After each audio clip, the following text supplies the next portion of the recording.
What's up, babes? Welcome back to my channel. And not gonna lie, I have so much going on right now. So many unexpected events that have popped up, or I should say occurrences. Emotional, triggering things, uncomfortable things. Things that I'm like trying to understand how to navigate through, things that I need to sort out within for myself. And yet still my dedication is so heavily to this channel and my platform and my community of men and women who want to learn more about this stuff that I'm talking about,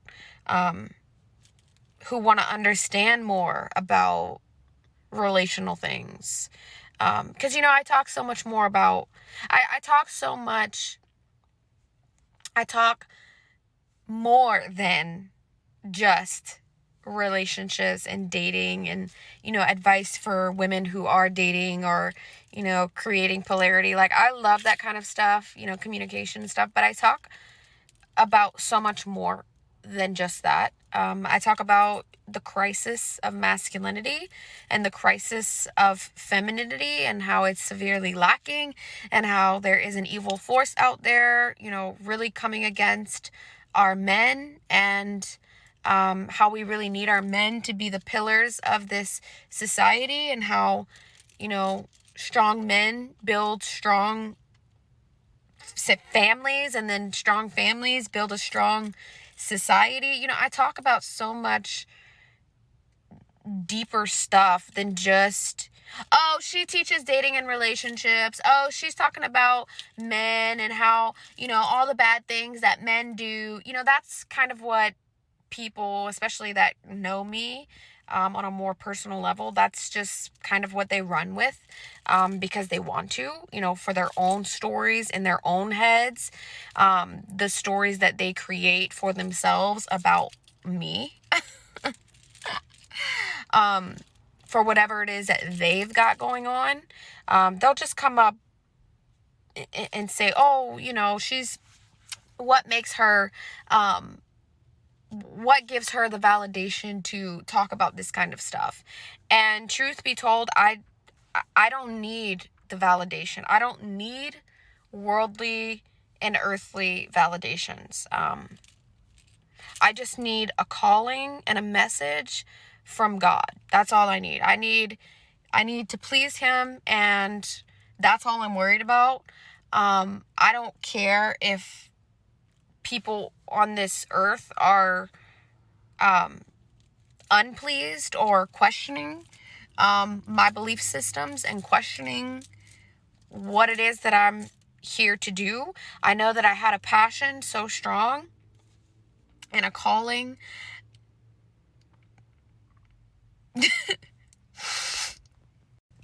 Oh my God. I had a message that I needed to get out there,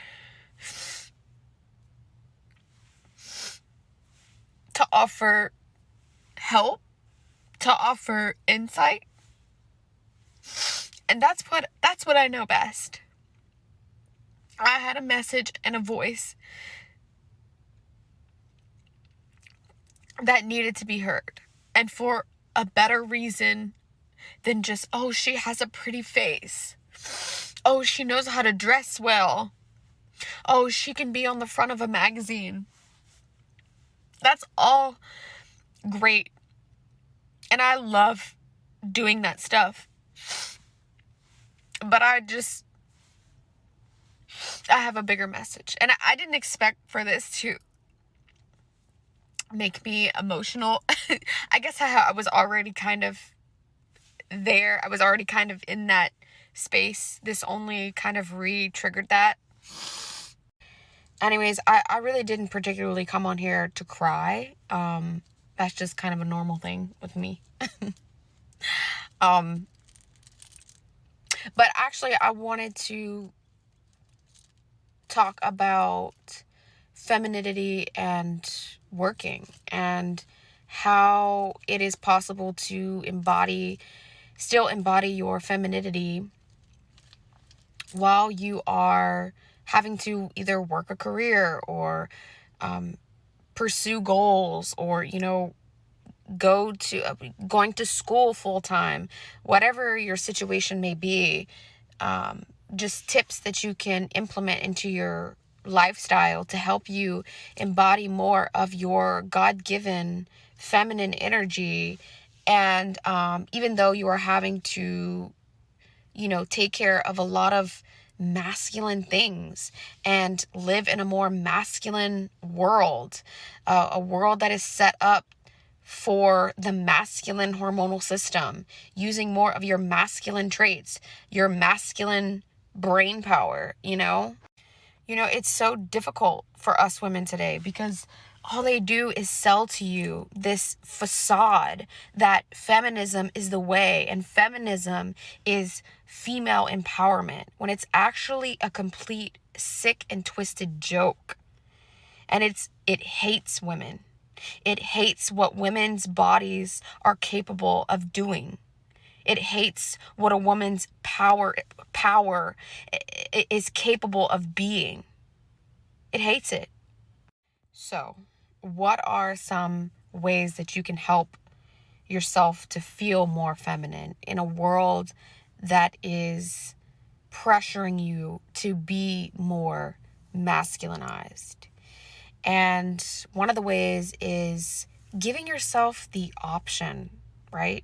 Giving yourself the option of working. If you want to work, great.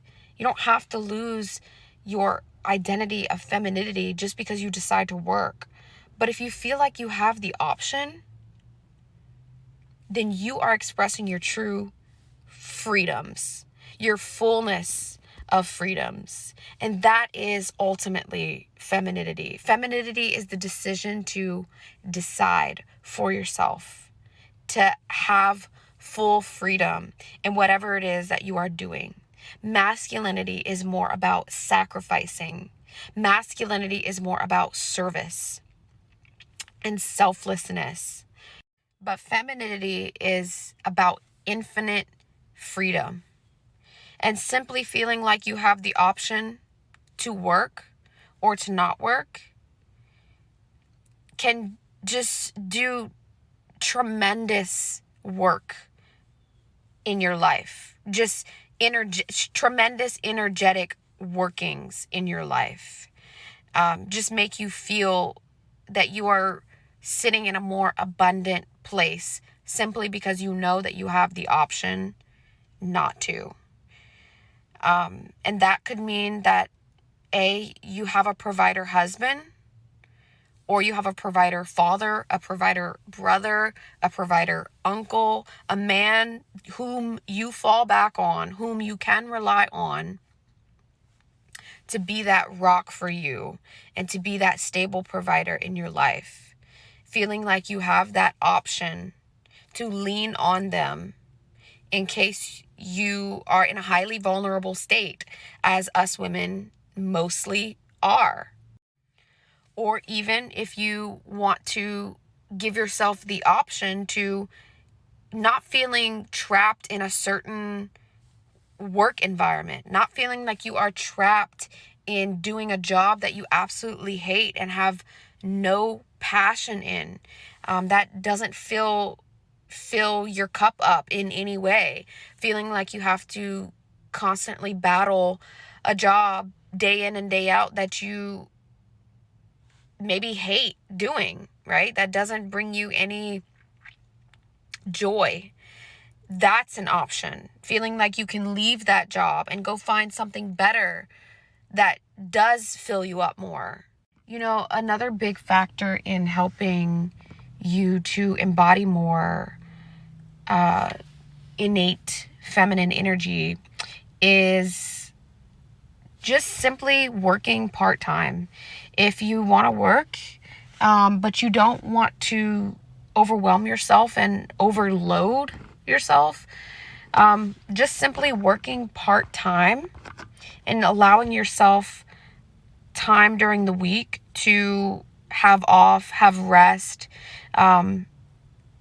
indulge yourself in your side hustles, creative passions, whatever it is that you want to call it, doing more things that feel freeing to your soul, and not having to feel like you have to give all your time to this one environment that's draining the life out of you. Just simply limiting the amount of hours that you work and feeling like you have free time on your hand to yourself to do whatever it is that allows you to feel like you are actually living life, like you are actually socializing with friends and maintaining a healthy balance in that way, not feeling like you are strictly conformed to it, like strictly becoming a slave to your workforce. This is a really big one for me, and actually this is very personal for me because I was once working full-time, 4 or 5 different jobs, always hustle bustle mode. Bought into that whole lifestyle, and really was not only physically drained but also mentally drained. And so then I started working part-time, and it was such a it was like a it was hard to come down from that high, and I had to feel the pain of not so much of the hustle bustle mentality.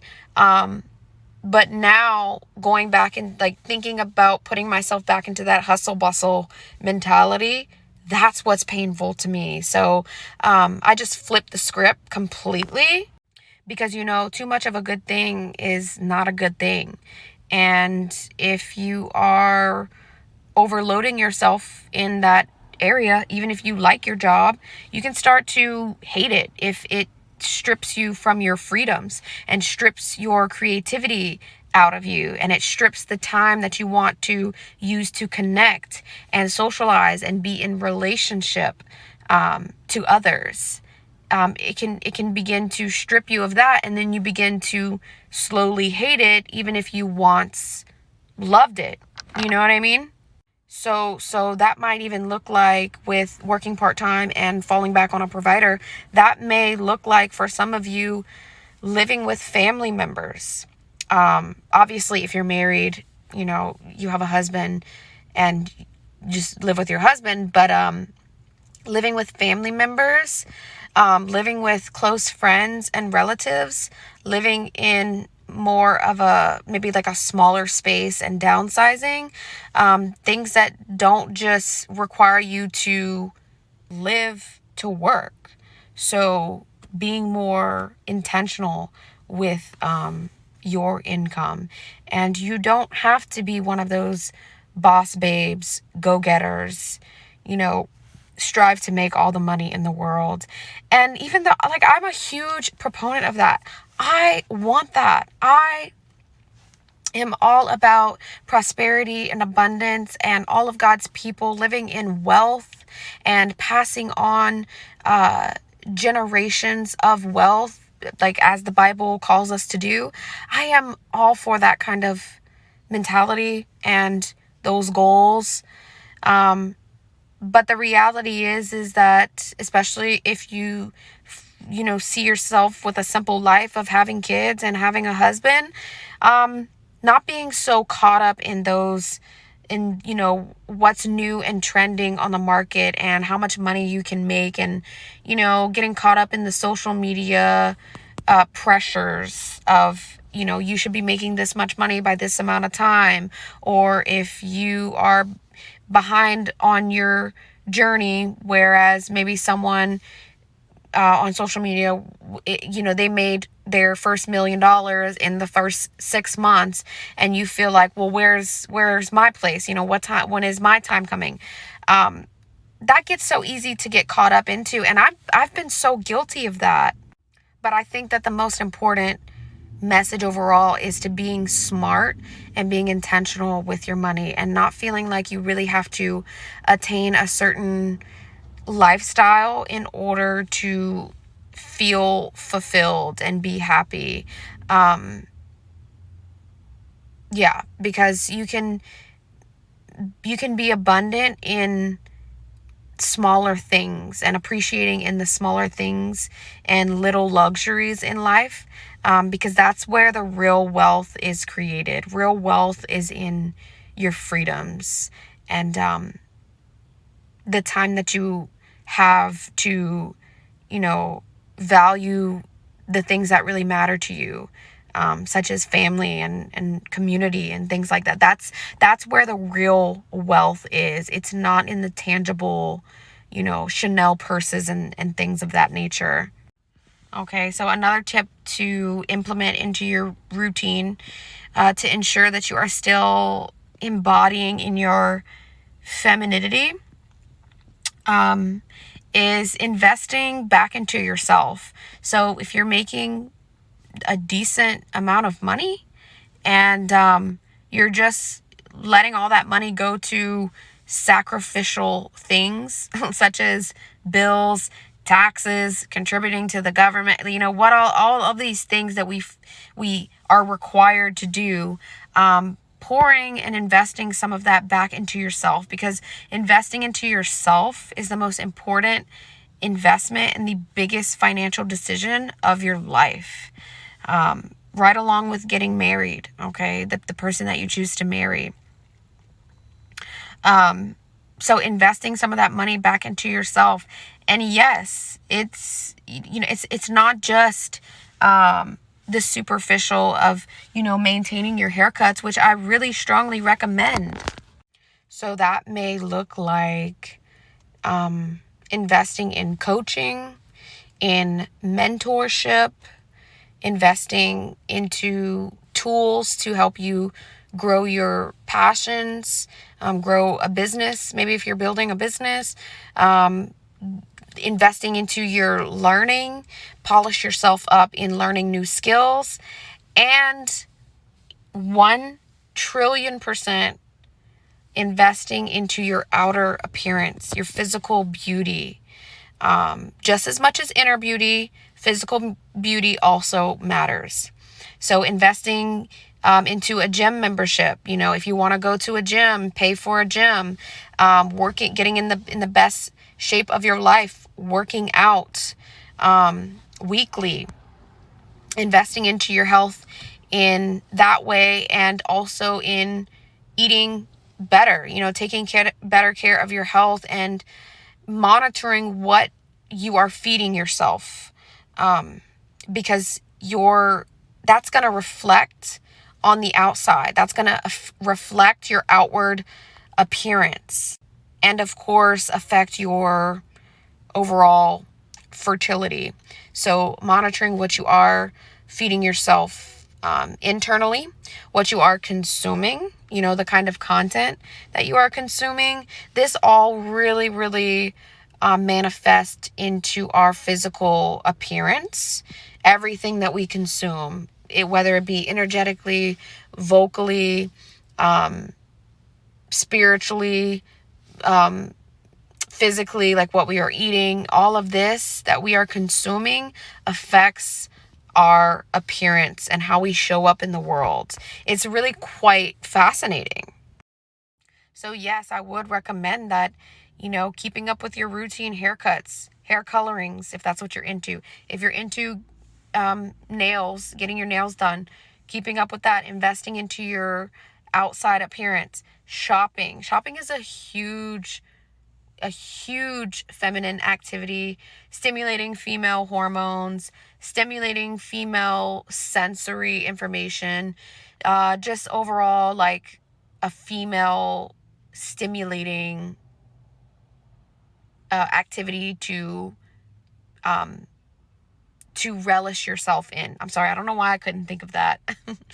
Maybe even a spa day. Me and my sister actually just did a spa day last week together where we had massages together, and we got to hang out in the hot tub for as long as we wanted. Then we would go have our massage with all our oils and lotions lathered all over us for over an hour, and then got to relax and have genuine girl time, girl talk, girl chat together in the hot tub. I mean, it was just so relaxing, and that is true luxury to me, is just feeling so good in yourself and good in your skin and free to have all this free time to relish in these pleasures, anyways, that's another really big way that you could invest into yourself and pour back into yourself and kind of fill up your own cup,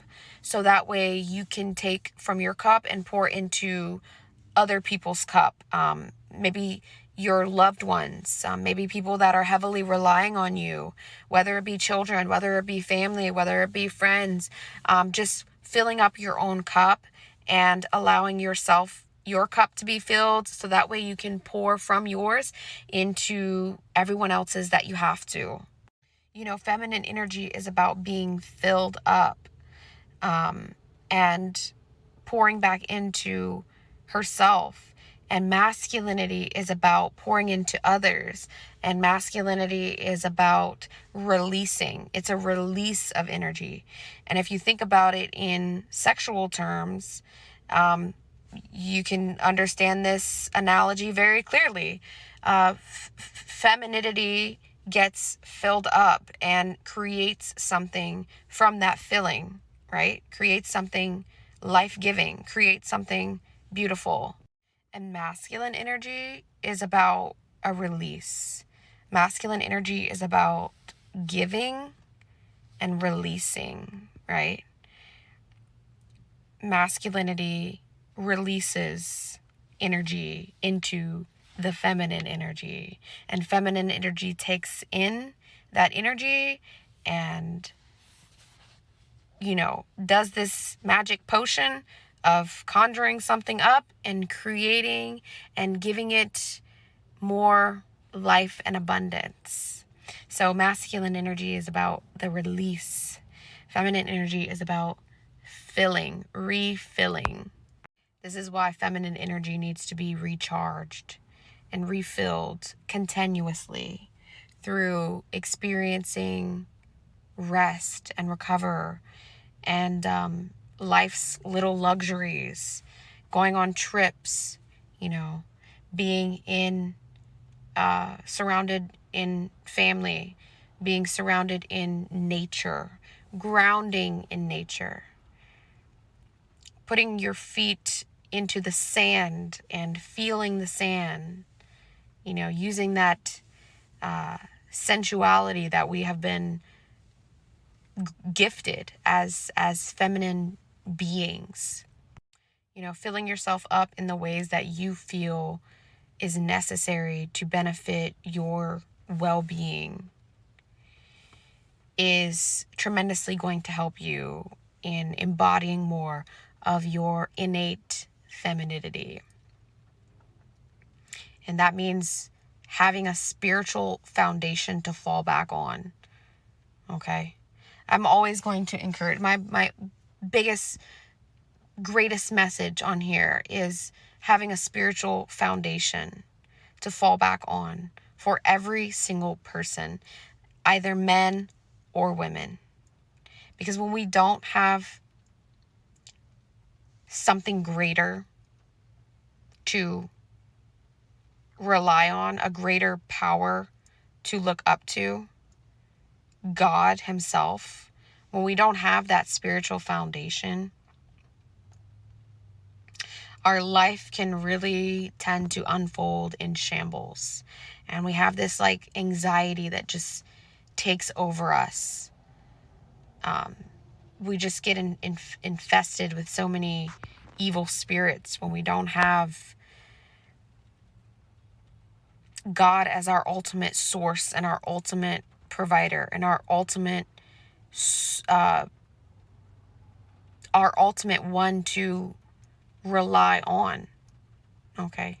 Because he is infinite, and our human brains cannot even wrap our heads around the amount of the infinite energy that he is. Am I making sense anymore here? Actually, I think I'm going to go ahead and cut this off. As for tips for embodying more femininity, even while you are working, pursuing goals, building a business, working full time, or even in school, doing school full time, which I have literally, like, I have 4 sisters now, and all of us are on like completely different journeys and paths. Okay, it's actually wild how different our lifestyles are. I have one sister who is still living at home but doing the whole hustle bustle lifestyle of going to school full time, working full time, trying to juggle that. Always has her plate full. Got caught up into the masculinization that us teenage girls and women, well, not me, but once was me, teenage girls and women fall into, all into that lifestyle. So a definitely more modernized, masculinized lifestyle. And then I have another sister who, she's my stepsister, and so her father is from the Middle East and obviously raises her with very, very strict morals and strict values that he does not want her to depart from, even though they live here in the Western world. Even though here in the Western world we have no morals and we are severely lacking in that department. So, obviously her view and perception of the world is very, very different than ours. And so then I have another sister who is more of that sheltered in the most beautiful way ever, because she is fully provided for by her husband. She has 2 beautiful children and doesn't touch money, doesn't touch finances, doesn't have to make any financial decisions, doesn't have to work, anything like that. She just stays at home and raises her 2 kids, right? So we live all totally different lifestyles, and it's really just fascinating to me how different our lifestyles are, and how we perceive the world all so differently due to our lifestyles. But I try to come at it and approach it from every single perception and every single angle, because I think that's really what female empowerment is really all about.